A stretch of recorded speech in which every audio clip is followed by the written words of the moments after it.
네, 오늘 말씀의 제목은 신앙 고백의 중요성이라는 말씀의 제목입니다. 신앙 고백의 중요성. 오늘 주일 예배에 자신 오신 여러분들을 진심으로 환영하고 축복합니다. 우리는 신앙생활을 하고 있습니다. 무슨 생활을 하고 있다고요? 신앙생활을 하고 있죠. 신앙생활. 신앙생활을 하는 사람들은 다른 말로 하면은 믿음의 생활이라고 할 수 있겠죠. 믿음으로 사는 사람들입니다. 무슨 믿음으로 살까요? 그냥 덮어놓고 믿는다. 그거는 미신입니다. 맹목적으로 믿는다. 이거는 광신입니다. 우리는 그냥 믿는 것이 아니고, 덮어놓고 믿는 것도 아니고, 맹목적으로 믿는 것도 아니고, 뭘 근거로 믿는 거예요? 하나님의 약속의 말씀을 믿음으로 사는 사람. 여러분, 이걸 잘 기억하셔야 됩니다. 저와 여러분들은 신앙생활을 하는 사람이에요. 신앙생활. 그 신앙생활은 뭐라고요?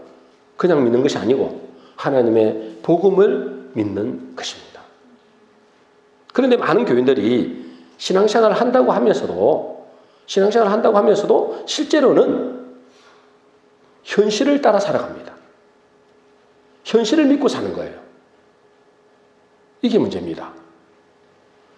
여러분, 현실을 믿고 사는 사람들은 그 현실 앞에서 뭐죠? 낙심하고 좌절하고 심지어 그 현실 때문에 무너지는 사람도 많습니다. 불신자 보고 말하는 게 아니에요. 예수 믿는 사람들이 뉴스 많이 보죠. 뉴스 많이 보면은 자살하는 사람도 많이 있잖아요. 그런 사람들이 여러분 교인들도 참 많습니다. 그런데 현실 앞에서 무너지는 거예요. 여러분, 그것은 신앙생활 하는 게 아닙니다. 그런 신앙생활 하는 것이 아니고 육신의 삶, 현실의 삶을 사는 거예요. 그거는 불신앙입니다. 불신앙. 현실을 바라보고 사는 사람을 불신자라 그러잖아요. 그들은 오직 눈에 보이는 것만 따라갑니다. 그것만 믿습니다. 그걸 보고 불신자라 그럽니다. 여러분, 우리는 신자입니다. 신자. 신자는 뭐라고요? 신앙생활 하는 사람입니다. 하나님의 약속의 말씀을 믿는 사람이다. 그래서 우리는 선택이 중요합니다. 뭐가 중요하다고요? 선택이 중요합니다. 우리는 신앙을 선택할 것인지 또요 현실을 선택할 것인가. 여러분, 여기서 우리의 미래가 완전히 달라집니다. 우리는 예수 믿는 사람으로서 하나님을 아버지로 믿는 사람으로서 우리는 신앙을 선택해야 됩니다. 현실을 따라가면 그 불신자와 하나도 다를 게 없습니다. 마귀는 현실 속에 들어가서 현실을 선택하러 갑니다. 그러나 하나님은 현실을 바라보지 말고 신앙생활을 하라고 합니다. 여러분, 신앙생활은 금방 말씀드렸죠? 신앙생활은 뭐라고요? 말씀을 의지하는 삶이 신앙생활입니다. 말씀을 믿는 거예요. 그리고 그 말씀을 고백하는 겁니다. 그게 신앙생활입니다. 여러분, 이스라엘 백성들이 이제 적각골이 흐르는 땅으로 이제 가고 있었잖아요. 그 가는데 오래 안 걸리거든요. 한 1년 만에 갔을 거예요. 그 앞에까지. 그 앞까지 갔는데 그곳이 어디냐니까 가데스 바네아라 그래요. 가데스 바네아. 그 땅까지 간 거예요. 이제 눈앞에 뭐가 있는 거예요? 적각골이 흐르는 땅이 있는 거예요. 근데 그곳에서 혹시 저 땅이 어떤 땅인지 그걸 보기 위해서 12명의 정탐꾼을 보냈어요. 근데 여러분도 잘 알다시피 10명의 정탐꾼은 어쨌어요? 그들에게 부정적으로 보고했습니다. 뭐라고 보고했을까요? 그들 앞에서 우리는 뭐라고요? 메뚜기다 그랬어요. 메뚜기다. 그렇게 부정적으로 이야기한 겁니다. 틀림없이 하나님께서 그들에게 뭐라고 했어요? 적과 꿀이 흐르는 약속의 땅이라고 했어요. 하나님이 약속하신 땅이에요. 근데 현실을 보니까요, 그 거대한 안악자손이 있고 그곳에는 어마어마한 이 병거들이 있고 그 어마어마한 성들이 있단 말이죠. 그 앞에서 우리가 볼 때는 아무도 아닌 거예요. 그래서 그들은 하나같이 다 부정적으로 보는 거예요. 근데 단 두 사람, 여러분 잘 알다시피 여호수아와 갈렙만 하나님의 약속하신 그 약속의 말씀을 붙잡고 고백했습니다. 똑같이 현실을 봤어요. 그런데 어떻게 고백했다고요? 민수기 14장 9절입니다. 우리 같이 읽겠습니다. 시작. 여호와께 반역하지 말라. 죄송합니다. 예, 민수기 14장 9절입니다. 네. 민수기 14장 9절. 우리 같이 읽겠습니다. 시작. 다만 여호와께 반역하지 말라. 그 땅 사람들을 두려워하지 말라. 그들은 우리의 밥이라. 그들의 보호자는 그들을 떠났고 여호와는 우리와 함께 계시느니라. 그들을 두려워하지 말라. 여러분 똑같이 보고 왔는데 그죠? 12명 중에서 10명은 부정적으로 그랬어요. 그들을 볼 때 우리는 메뚜기다. 아무도 아니라는 거예요. 근데 이들은 똑같이 봤는데 뭐라고 고백한다고요? 그들은 우리의 밥이다. 밥.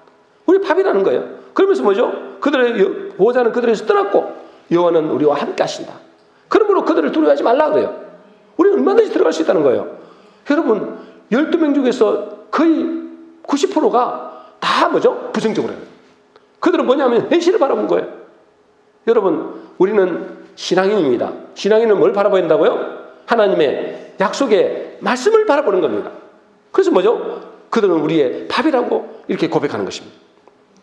여러분 교인들이 왜 말씀을 붙잡지 않고 문제를 바라볼까요? 왜? 우리가 신앙인인데 믿는 자로 가는데 신자라고 하잖아요. 신자. 여러분 신자가 뭡니까? 하나님을 믿는 사람이잖아요. 하나님의 약속을 믿는 사람이잖아요. 그 하나님의 신자라고 하는데 왜 교인들이 말씀을 붙잡지 않고 문제를 바라볼까요? 문제는 현실의 영역이라는 거예요. 현실. 당장 눈앞에 나와 있는 현실의 문제라는 거예요. 그렇죠? 그런데 뭐죠? 말씀은 무슨 영역이에요? 여러분 말씀은 무슨 영역이에요? 믿음의 영역입니다. 자, 다시 말씀드립니다. 여러분 우리의 현실은 무슨 영역이라고요? 우리의 문제는 무슨 영역이라고요? 현실의 영역이고 당장 눈에 보이는 영역이고 말씀은 눈에 안 보입니다. 그죠? 이 말씀은 뭐냐면 먼 미래에 이룰 수 있다는 거예요. 그래서 뭐냐면 믿음의 영역이라 하는 거예요. 그래서 불신자들 있잖아요. 불신자들은 이 문제, 현실의 영역에서만 머뭅니다. 그런데 우리는 하나님의 백성이잖아요. 우리는 뭐냐면 믿는 자, 신자라 하더라도 신자는 무슨 영역에 들어가야 되는 거예요? 믿음의 영역에 들어가야 되는 것입니다. 그 믿음의 영역이 뭐냐면 말씀의 영역이에요. 말씀이에요. 여러분 믿음의 영역은 말씀을 고백한다고 당장에 무슨 일이 일어나지 않습니다. 여러분 말씀을 내가 붙잡았다고 당장에 무슨 역사가 일어나던가요? 안 일어납니다. 여러분. 그러면 다 믿겠죠. 그러니까 뭐죠? 믿음의 영역이라는 거예요. 여러분 이 말씀은 있잖아요. 말씀에 우리가 고백하잖아요. 비록 내 현실은 어렵지만 하나님의 약속의 말씀을 믿고 그들은 우리의 밥이다. 그렇게 말하잖아요. 그건 뭐죠? 그 말씀의 고백은 일종의 씨와 같습니다. 씨. 여러분 우리가 농부가 씨를 뿌리잖아요. 그 씨와 같다니까요. 씨를 뿌리는 것 같은 거예요. 씨를 심는 것 똑같습니다. 씨를 심고 나서 뭐죠? 내일 가보니까 열매가 막 주렁주렁 맺히는 게 있습니까? 그런 경우는 없어요. 씨를 심었는데 1시간 뒤에 가보니까 막 어마어마한 열매가 맺혔다. 이런 사람은 그런 거는 없어요. 똑같습니다, 여러분. 우리의 믿음의 영역이라는 것은 말씀은 믿음의 영역이거든요. 믿음으로 우리가 말씀을 고백하고 믿음의 영역으로 말하고 우리가 선포했잖아요. 우리도 이것도 금방 선포한 것처럼 선포했잖아요. 이거 선포하면 뭐라고 한다고요? 씨를 심는 것과 똑같아요. 뭐가 필요합니까? 인내가 필요하다. 인내가. 또 뭐가 필요합니까? 시간이 필요하다는 거예요, 여러분. 그러니까 눈에 안 보이니까 당장에 눈에 보입니까? 열매가 안 보이니까 또 인내가 필요하니까 시간이 필요하니까 그것을 보고 믿음의 영역이다 그런 거예요. 여러분 하나님의 말씀을 믿는 것은 믿음의 영역인 줄로 믿습니다. 우리의 신자는 믿음으로 사는 겁니다. 그걸 보고 신자라는 거예요. 근데 많은 사람들이 현실을 바라보는 거예요. 현실만. 믿음하고는 전혀 상관없어요. 말씀하고는 전혀 상관없이 사는 겁니다. 그거는 뭐냐? 불신자와 똑같습니다, 여러분. 교회는 다니지만 교인이라고는 할 수 있지만 그 사람을 신자라고는 할 수 없습니다. 여러분 신자가 되시길 바랍니다. 그 신자죠. 그게 뭐가 신자예요? 불신자와 똑같이 살면은 내 눈에 보이는 것을 현실만 보고 살면 그게 무슨 신자입니까? 그건 불신자죠. 교회 다니는 불신자입니다. 여러분 교회 다니는 불신자가 되면 안 됩니다. 신자가 돼야 돼요, 여러분. 여러분 그래서 사람들은 자꾸만 말씀을 붙잡지 않고 현실의 영역에서만 놀라 그래요.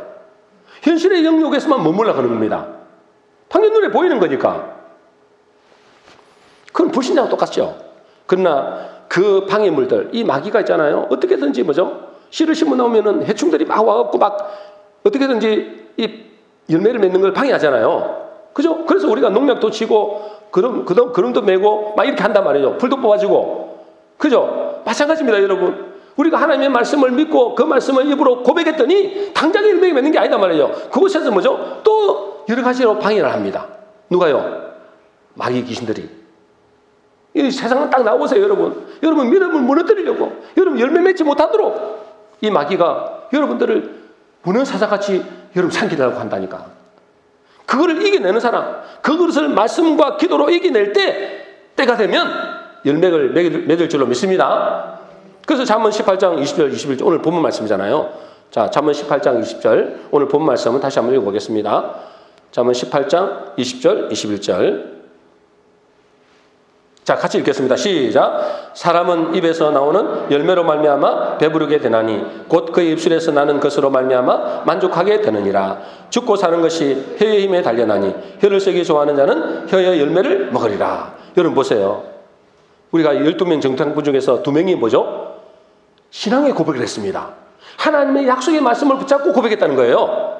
그래서요, 실제로 그 2사람만 들어갔습니다. 나머지 이제 그곳에서 이제 2세들하고 그 2사람만 들어갔어요. 나머지는 전부 다 어디 갔어요? 광야에서 그냥 묻힌 거예요, 여러분. 그 즉각꿀이 눈에 보이는데도 못 들어간 거예요. 교회까지 와가지고도 못 들어가는 사람 많습니다. 여러분, 교회도 마찬가지입니다. 천국을 앞두고 있어요. 근데 그들은 불신앙하는 거예요. 현실을 보고 낙심하는 겁니다. 그는 불신자들은 천국을 앞두고도 이 땅에서 망하는 겁니다. 여러분, 이게 잠언 18장 그러잖아요. 사람은 입에서 나오는 열매로 말미암아 배부르게 된다. 그 입술에서 나는 것으로 말미암아 만족해. 죽고 사는 것이 뭐에 달렸다고요? 회에 달렸다. 내가 무엇을 고백하느냐? 고백한다는 것은 뭐예요? 내가 그걸 믿는다는 거거든요. 내가 무엇을 고백하느냐? 그것에서 죽고 사는 게 달렸대요. 여러분 입술에서 지금 뭐가 나오고 있습니까? 불신앙이 나오고 있습니까? 아니면 하나님의 말씀에 믿음으로 그 말씀의 고백이 나오고 있습니까? 그것이 죽고 사는 문제가 달렸다니까? 죽고 사는 문제가 거기 달린 거예요. 천국과 지옥도 거기 달리는 거예요. 여러분, 왜 신앙 고백이 그렇게 중요할까요? 여러분, 말씀의 고백하는 거잖아요. 신앙 고백이라는 건 뭘 고백하는 거라고요? 말씀의 고백입니다. 그거는 당장에 뭔가 열매가 없는 게 아니에요. 근데 하나님이 약속하셨어요. 그 약속의 말씀을 고백하는 것을 신앙 고백을 하거든요. 그 신앙 고백이 왜 중요하냐 말이에요. 왜 중요해요? 그것이 믿음이기 때문에 그래요. 그것이 뭐라고요? 그게 믿음이에요, 여러분. 아니, 눈에 보이는 것은 나는 우리 목사님이 계신 줄로 믿습니다. 이런 사람 있습니까? 이거 있잖아요. 우리 목사님이 강대상에 있는 줄로 믿습니다. 이렇게 말하는 사람은 없어요. 그건 이상한 사람이에요. 그건 믿는 게 아니고 그냥 확인하는 거예요. 그런데 우리 예수님은 눈에 안 보이잖아요. 하나님도 눈에 안 보이잖아요. 하나님 말씀도 지금 당장 성취가 없잖아요. 근데 보이지 않는 그 하나님을 믿는 것, 그 예수님이 주가 되심을 믿는 것, 그 하나님의 약속의 말씀을 믿는 것, 그 사람을 보고 뭘 한다고요? 믿음이라는 거예요. 저와 여러분들은 믿음의 사람 되시길 바랍니다. 왜 신앙 고백이 중요하냐? 당장에 눈에 보이는 건 아무것도 안 일어났는데 왜 신앙 고백이 중요하냐? 그걸 보고 믿음이라는 거예요. 믿음의 사람. 대부분 사람들은 뭘 믿는다고요? 현실을 바라보고 낙심합니다. 그죠? 현실을 바라보고 낙심하고 절망합니다. 주무시면 안 됩니다, 사모님. 그들은 보고 뭐냐면 육신의 사람이에요, 육신의 사람. 그들 보고 무슨 사람이라고 한다고요? 현실을 바라보고 낙심하는 사람들 보고 육신의 사람. 육신의 사람. 현실을 바라보는 사람. 여러분, 참된 신앙생활은 현실은 영 아니에요. 그죠? 현실은 영 아니에요. 정말 현실은 운명불평할 수 없고 절망할 수밖에 없는 상황이에요. 그런데 그런 때에도 말씀을 붙잡고 고백하는 사람이 참 신앙이네. 그 사람을 보고 신앙이나 그런 거예요. 우리가 불신자와 다른 것은 그들은 현실 세계에 따라서 울고불고합니다. 세상 사람들은 당장이 당장에 막 돈이 많이 벌리면 막 기분 좋다고 막 하다가 아니 사업보다도 주식 보면 되겠네. 주식 보면 있잖아요. 하루에도 12번씩 왔다 갔다 합니다. 주식시장 한번 보고 있는 사람 보세요. 하루에도 막 기쁘다가 즐거웠다가 막 낙심했다가 절망했다가. 그 수십 분 그런다니까요. 뭘 보고 있는 거예요? 어떤 세계에 놓여 있는 거예요? 그들은 현실 세계만 바라보고 있는 거예요.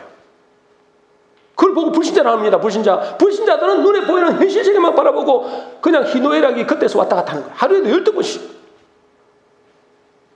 근데 우리의 믿음의 사람들은 현실 세계가 아니고 하나님의 약속의 말씀을 붙잡고 기뻐하고 즐거워하는 겁니다. 하나님의 약속의 말씀. 현실은 아니에요. 현실은 어려워요. 현실은 낙심하고 좌절될 상황이에요. 그런데 뭐죠? 하나님의 약속의 말씀이 뭐요? 이미 주어졌으니까. 하나님이 약속하셨으니까 그걸 바라보고 기뻐하고 즐거워하는 거예요.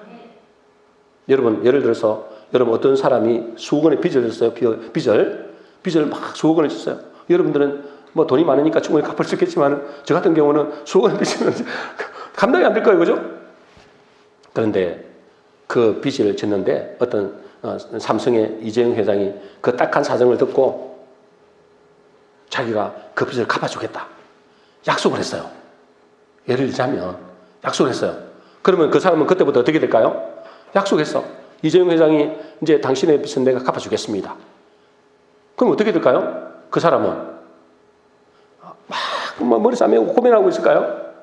안 그렇겠죠? 이재용 회장이 말하는 대로 그 이재용 회장을 뭐요? 이 분명히 갚아줄 것을 믿기 때문에 그 사람은 뭐죠? 그때부터 어떻게 되느냐? 그것 때문에 너무너무 기쁘고 즐거운 거예요. 그 수억 원의 빚을 진 것 때문에 막 무거운 짐이었는데 이제 갚아주겠다고 하는 거예요. 약속만 했는데 당장 갚아준 것도 아니야. 약속만 했는데도 기뻐하고 쓰는 거예요. 그리고 뭐죠? 그 빚에서 자유하게 됩니다. 자유. 여러분 마찬가지로 여러분 믿음의 사람도 똑같습니다. 하나님은 뭐죠? 우리에게 어마어마한 빚이 있었잖아요. 이 땅에 죄의 빚이 있었잖아요. 그죠? 그거를 다 뭐죠? 내가 탕감해 주었다. 약속을 했어요. 그리고 뭐 너에게 복을 주겠다. 하나님 복을 주겠다고 하셨어요. 너에게 영원한 영광을 기다리고 있다. 그 약속하셨어요. 고난 뒤에 영광이 기다리고 있다. 약속하셨어요. 근데 있잖아요. 현실에 있는 사람들 그 고난만 바라보는 거예요. 그것 때문에 죽는 거예요. 근데 하나님의 약속을 믿는 사람은 그때부터 뭐죠? 그것이 믿어지는 사람은 그때부터 자유합니다. 그때부터 기뻐하고 즐거워합니다. 문제가 안 되는 거예요. 왜? 약속을 믿으니까. 아니 이재용 회장이라는 사람도 약속해도 우리가 뭐죠? 이 자유하게 되고 기뻐하고 즐거워하셨잖아요. 그런데 전능하신 하나님, 그 하나님이 우리에게 약속하셨는데 그 약속의 말씀을 안 믿는 거예요. 그걸 보고 불신자 그럽니다. 여러분은 신자가 되시기를 바랍니다. 그걸 보고 신앙인이라고 그런 거 신앙인. 여러분 반대로 이스라엘 백성들은 하나님의 약속을 받았죠? 받았는데 그들은 현실의 문제 때문에 원망하고 불평하다가 다 멸망했습니다. 교회 다니는 불신자. 이런 사람들이 교회 안에 얼마나 많은지 모릅니다. 교회 안에 뭐가요? 교회 다니는 불신자가 많단 말이에요. 교회 다니는 불신자. 여러분 우리 신앙의 문제는 신앙인의 문제는 말은 믿음 생활, 신앙생활 한다고 하는데 현실을 생활하고 있는 거예요. 말은 신앙생활 한대. 자기는 예수 믿는데 그런데 뭐죠? 삶을 보니까 현실을 바라보고 살아가는 거예요. 하나님의 약속의 말씀을 붙잡는 것이 아니고 현실을 붙잡고 그것 때문에 울고불고 하는 것입니다. 금방 말씀드린 대로 그것 때문에 하루에도 수없이 왔다 갔다 하는 것입니다. 여러분만 그런 게 아니죠. 저도 볼 때도 많아요. 믿음이 약한 거죠. 여러분 우리는 신앙생활을 해야 됩니다. 현실을 무시할 수는 없어요. 그러나 뭐죠? 하나님의 말씀이 진리임을 알고 그 말씀을 고백해야 되는 거예요.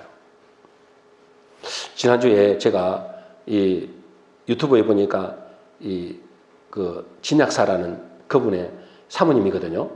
저 안산에서 사역하시는 그 목사님 사모님이에요. 그분이 자기 간증을 하더라고요. 간증을. 이분이 서울대를 2번을 시험 쳤대요. 2번을 시험 쳤는데 2번 다 떨어진 거예요. 뭐 실력이 없어서 떨어졌다기보다는 이게 답안지를 잘못 작성했대요. 그래도 있잖아 떨어졌다는 소식은 듣기는 들었는데 너무 마음이 힘드니까 그 옛날에는 다 백보에 붙였잖아요. 그 이제 서울대 그 찬바람 나는 그 운동장에 가봤어요. 수 없는 사람들이 왔다 갔다 하는데 그 가보니까 자기 이름 있는 거예요. 두 번째, 첫 번째는 그런다 하시는데 두 번째 이 재수할 어떤 행편도 안 되는데 이제는 뭐 이게 떨어지면 끝인 거예요. 자기 인생이 어떻게 될지 모르는 거예요. 왜? 너무 가정이 힘드니까. 근데 이름이 딱 없는 거예요. 자기 이름이.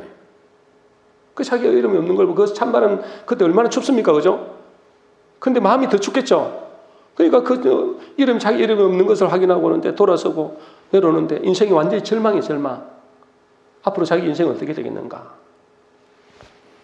그때 있잖아요. 이분이 이렇게 자기가 이렇게 고백을 했대요. 어떻게 고백했느냐? 하나님은 창조주시죠. 창조주 하나님께서 이렇게 하신 거죠. 하나님은 불의한 분이 아니시니 선하신 분이시니 나에게 더 좋은 것 주시려고 이렇게 하신 거죠. 이거를 있잖아요. 오면서 계속해서 지하철 타러 올 때까지 계속 그걸 고백하는 거예요. 하나님은 창조주시죠. 창조주 하나님이 이렇게 하신 거죠. 나에게 더 좋은 것 주시려고 이렇게 하신 거죠. 그렇게 신음소리 하듯 반복해서 계속 이렇게 고백했다. 지금 이분은 있잖아요. 사모로서 약사거든요. 이 약사로서도 경제적인 큰 성공을 거뒀어요. 그리고 더 중요한 것은 사람들에게 엄청난 영적인 영향력을, 선한 영향력을 끼치고 있어요.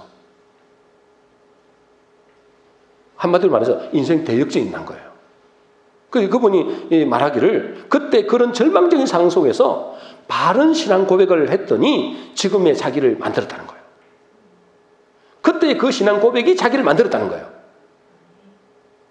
여러분 마찬가지 아닙니까? 12명의 정탐꾼 중에 2명의 정탐꾼 그들이 그거 지금까지 그 이름이 남아있잖아요. 그 신앙 고백을 제대로 함으로 말미암아 그 인생이 뭐죠? 정말 하늘의 별과 같이 빛나는 그런 인물이 됐잖아요. 근데 대부분의 사람들은 어째요? 실패와 고난으로 절망적인 상황에 가게 되면 어떻게 고백합니까? 세상은 불공평하다 그래요. 왜 나는 그렇게 노력했는데도 안 되고 저는 별로 노력도 안 되는 것 같은데 인생은 잘 되고 누구는 부잣집에서 나와가지고 그 공부도 과외를 해가지고 쉽게 서울대 들어가고 나는 가난해가지고 제대로 학원도 제대로 다시 못하고 이렇게 떨어지는가 이렇게 생각하는 사람들도 많습니다. 그래서 자기를 비하하고 나는 억울하다. 나는 죽고 싶다. 나는 살만한 가치가 없다. 이렇게 하는 사람들이 대부분이라니까. 문제는 뭐냐면 이렇게 고백하면 있잖아요. 그것이 그 사람의 마음을 지배합니다. 왜요? 죽고 사는 것이 어디에 달렸다고요? 혀에 달렸다고요. 네 입에 달렸다 지금. 그러면 뭐요? 그의 마음을 지배해버리는 거예요. 그러면 어때요? 그의 인생도 그렇게 살게 되고 그의 인생은 마지막은 비참하게 되는 거예요. 우리 고백이 너무나 중요하다니까. 특히 어려움과 절망적인 상황에 있을 때 내가 어떤 고백을 하는가. 그게 진짜 고백이에요. 그래서 민수기 14장 27절, 28절 한번 읽어보겠습니다. 민수기 14장 27절, 28절 자, 같이 읽겠습니다. 시작. 나를 원망하는 이 악한 회중을 내가 어느 때까지 참으랴. 이스라엘 자손이 나를 향하여 원망하는 바 그 원망하는 말을 내가 들었노라. 아까 그렇죠. 원망하는 말 들은 원망. 자기 인생을 한탄하는 거예요. 원망하는 거예요. 여러분 이렇게 돼서 어떻게 될까요? 28절입니다. 우리 같이 읽겠습니다. 시작. 그들에게 이르기를 여호와의 말씀에 나의 삶을 가리켜 맹세하노라. 너희 말이 내 귀에 들린 대로 내가 너희에게 행하겠다. 와 무섭죠? 여러분 하나님은 지금 살아계십니까? 아멘을 안 하시네. 하나님 살아계십니까? 하나님 살아계시면 어떻게 하나님께서 일하신다고요? 너희 말이 네가 어떻게 고백하느냐, 네 말을 어떻게 하느냐 그 말대로 내가 심판하겠다. 내가 행하겠다는 거예요. 원망하고 불평하고 내 인생은 비참하고 나는 억울하고 나는 한탄하고 있으면 나는 죽을 존재야. 나는 아무것도 아닌 존재야. 이렇게 하고 있으면 그것은 그렇게 만들겠다는 거예요. 그러나 뭐죠? 아니야. 하나님 이 일도 창조주 하나님께서 하셨죠. 창조주 하나님은 공의로우신 분이고 선하신 분이니까 나를 좋게 인도하시려고 이렇게 하셨죠. 여러분 그 고백 하나가 그 인생을 만들었다고 그분이 고백하더라고요. 요사와 갈렙과 똑같은 거예요. 요사와 갈렙도 뭐죠? 똑같이 보고 왔어요. 근데 뭐죠? 그들은 다 부정적으로 보고를 했는데 이 두 사람만 그들은 우리의 밥입니다. 하나님 우리와 함께 하시니 저들을 틀림없이 우리에게 주실 겁니다. 그런 고백했잖아요. 그 고백대로 됐다니까요, 여러분. 그런 절망적인 상황에서 어려운 상황에서 여러분이 어떤 고백을 하느냐가 여러분의 인생이 달려 있습니다. 우리가 지난주에도 들었잖아요. 다윗의 고백을 들었죠. 다윗의 고백을 그 극심한 어려움, 정말 죽을 위기에 처했었잖아요. 그런 극심한 어려움 가운데서 그는 어떻게 고백했다고요? 어떻게 고백했어요? 이걸 기억하면 여러분 천재게요. 하나님이여, 내 마음이 확정되었고 내 마음이 확정되었사오니 내가 뭐요? 노래하고 내가 찬송하겠다. 여러분 극심한 그 어려움 가운데 죽을 위기에 있는데 정말 자기가 잘못한 것도 없어. 여러분 잘 알다시피 다윗이 뭐가 잘못했습니까? 그 사울 왕을 위해서 최선을 다하고 정말 생명 걸고 다윗 골리앗을 이기고 그랬잖아요. 그런데 있잖아요, 그 사울 왕이 자기를 죽이려고 그렇게 찾아다닌 겁니다. 그런 위기사 가운데서 이 다윗이 고백한 거예요. 자기가 마음이 확정했다. 나는 내 마음이 확정했다. 나는 불신한 것을 선택하지 않겠다. 내 마음이 확정되었는데 뭐 하겠다고요? 내가 노래하고 하나님을 찬양하겠다. 이걸 고백한 거예요. 그러니까 그 고백대로 된 겁니다, 여러분. 여러분, 다니엘의 세 친구도 여러분 풀무불에 던져질 그런 상황에서도 어떤 고백을 했어요? 풀무불 알죠? 용광로처럼 그렇단 말이에요. 용광로처럼 그럴 때 네가 우리 신상 앞에 절하지 않으면 내가 저 용광로 같은 곳에 내가 던져 넣겠다 그러잖아요. 왕이, 느부갓네살 왕이. 그리고 그때 뭐라 했어요? 다니엘 세 친구가 다니엘 3장 16절입니다. 다니엘 3장 16절에서 18절입니다. 다니엘 3장 16절에서 18절. 자, 같이 읽겠습니다. 시작. 사드락과 메삭과 아벳노고가 왕에게 대답하여 가로되 느부갓네살이여, 우리가 이 일에 대하여 왕에게 대답할 필요가 없나이다. 17절 시작. 만일 그럴 것이면 왕이여, 우리가 섬기는 우리 하나님이 우리를 극렬히 타는 풀무 가운데서 능히 건져내시겠고 왕의 손에서도 건져내시리이다. 18절이 더 중요합니다. 지금 시작. 그리 아니하실지라도 왕이여, 우리가 왕의 신들을 섬기지도 아니하고 왕의 세우신 금신상에게 절하지도 아니할 줄을 아옵소서. 와, 이게 얼마나 대단합니까? 이게 진짜 신앙이냐고. 이게 진짜 신앙이에요. 지금 용광로에 들어가는 그 위기 상황에서 새 친구가, 그죠? 그럼 뭘 한다고요? 우리는 그 앞에 절할 수 없습니다. 만일에 우리가 섬기는 하나님이 만일에 내가 절하지 않고 만일에 왕이 우리를 저 풀무불에 던져 넣는다 할지라도 우리가 섬기는 그 하나님이 우리를 건져주실 겁니다. 여러분, 놀라우시는 고백 아닙니까? 그런데 그 다음이 중요합니다. 그죠? 그리 아니하실지라도, 그렇게 하지 않는다 할지라도 나는 우리 하나님을 섬길 수밖에 없습니다. 나는 당신들 그 신상에 절할 수 없습니다. 여러분, 이게 신앙 고백이라니까. 실제로 이분들 건져주셨어요, 하나님.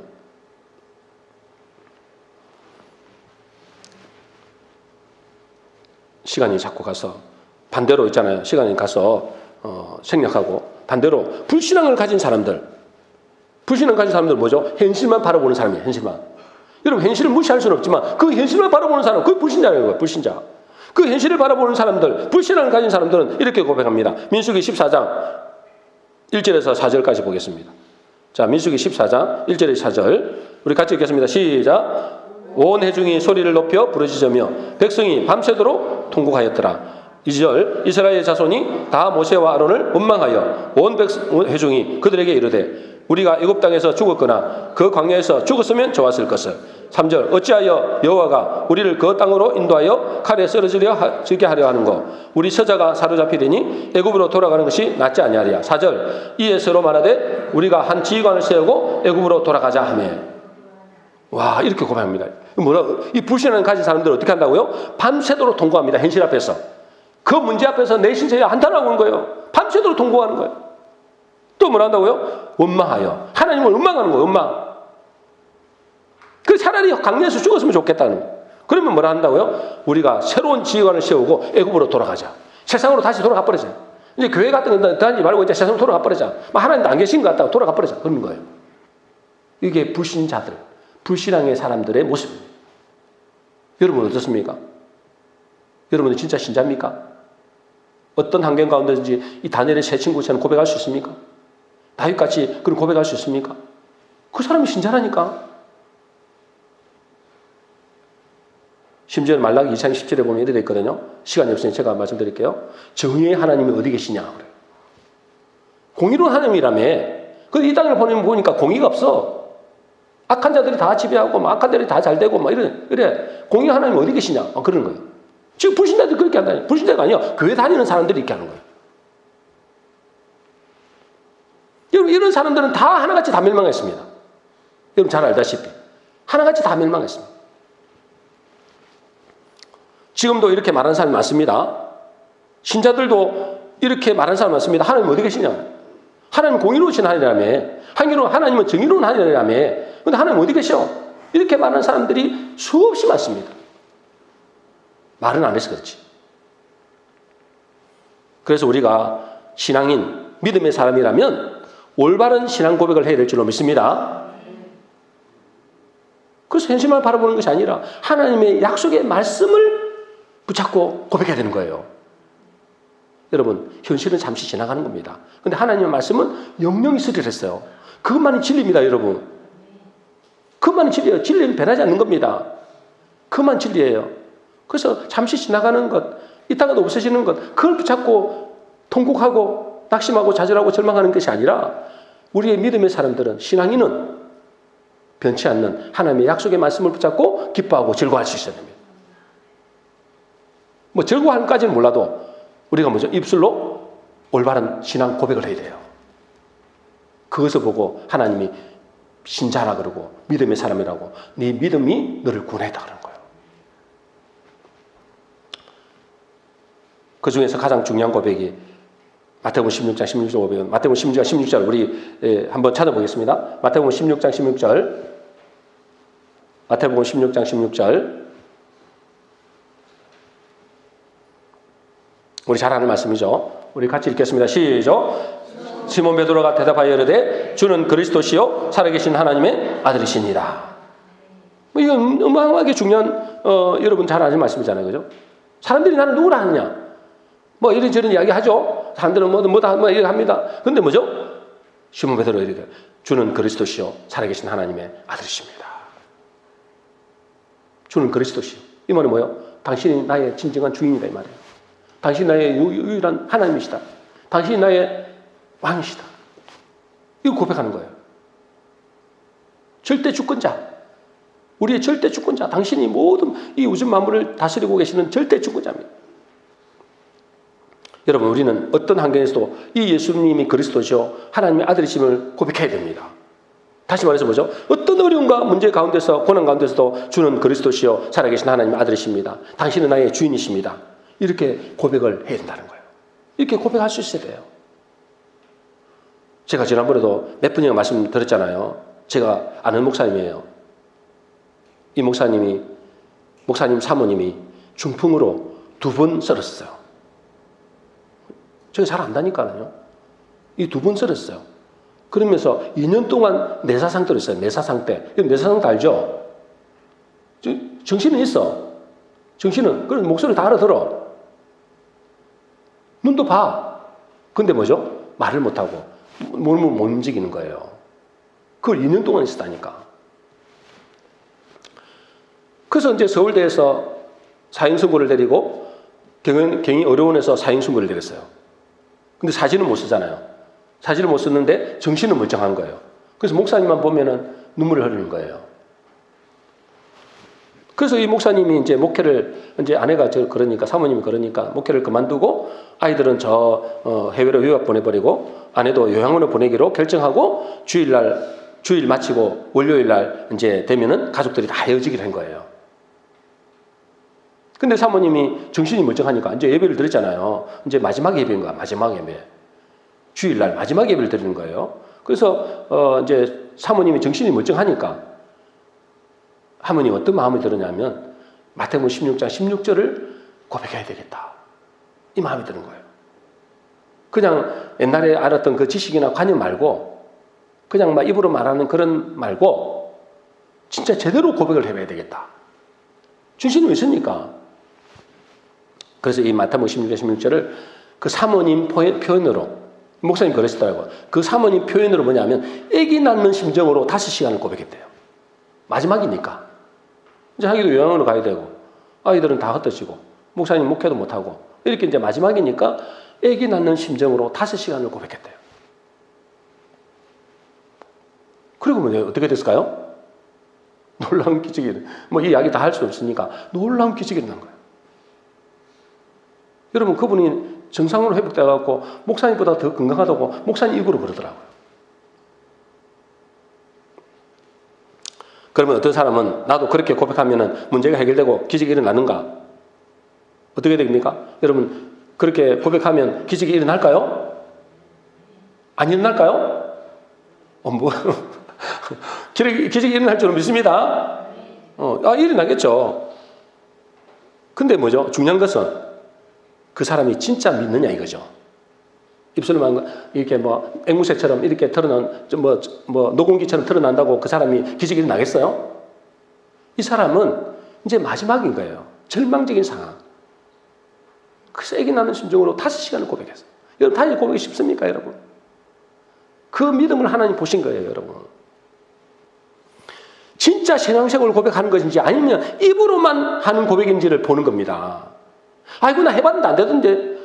해봤는데 안 되던데 그것이 불신하는 거예요. 여러분, 이걸 우리가 고백하고 있잖아요. 내가 언제까지 한다고요? 될 때까지 하는 겁니다, 여러분. 저는 될 때까지 할 거예요.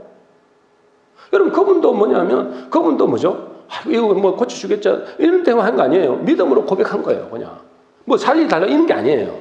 주는 그리스도시요 살아계신 하나님 아들이십니다. 그게 맞잖아요. 그럼 만일에 기적이 일어나지 않으면, 그러면 예수님이 그리스도가 아닙니까? 예수님이 주가 아닙니까? 하나님 아닙니까? 아니잖아요. 저는 솔직히 이 간증을 듣고 이렇게 설교했어요. 예수님은 그리스도시고 하나님이시기 때문에 여러분, 이 고백을 하면 놀라운 기적의 역사가 일어납니다. 여러분들도 문제가 해결됩니다. 여러분들도 어떤 어려움과 절망 가운데서도 이 문제가 하나님께서 축복을 받게 하십니다. 저는 이렇게 설교했어요. 솔직히 말해서. 근데 있잖아요. 제가 이 말씀을 묵상하면서 그것도 맞을 수 있지만 더 중요한 것은 그것이 아닐 수도 있다는 거죠. 무슨 말입니까? 그 사모님이 고백한 것은 당신이 비록 나를 고쳐주지 않고도 나를 그리스도니까 그분이 나의 구원자니까 나를 고쳐줄 줄 믿습니다. 이 고백도 있지만 비록 나를 고쳐준다 할지라도 당신은 여전히 나의 하나님이시요 나의 그리스도십니다. 나의 주님이십니다. 이걸 고백한 거예요, 여러분. 그 다니엘의 세치고처럼 그리 아니할 구해주시겠지만 그리 아니할지라도 당신은 나의 주님이십니다. 나는 당신 앞에 굴복할 수밖에 없고 당신이 나의 하나님이시고 나는 세상의 신상에 절할 수 없습니다. 이거 똑같은 거예요. 아이고, 내가 해봤는데 안 되더라. 이런 사람도 천재예요. 내가 기도해봤는데 안 되더라는 거예요. 그러면 예수님이 주님 아니십니까? 그 하나님이 하나님 아닙니까? 그 예수님이 그리스도 아닙니까?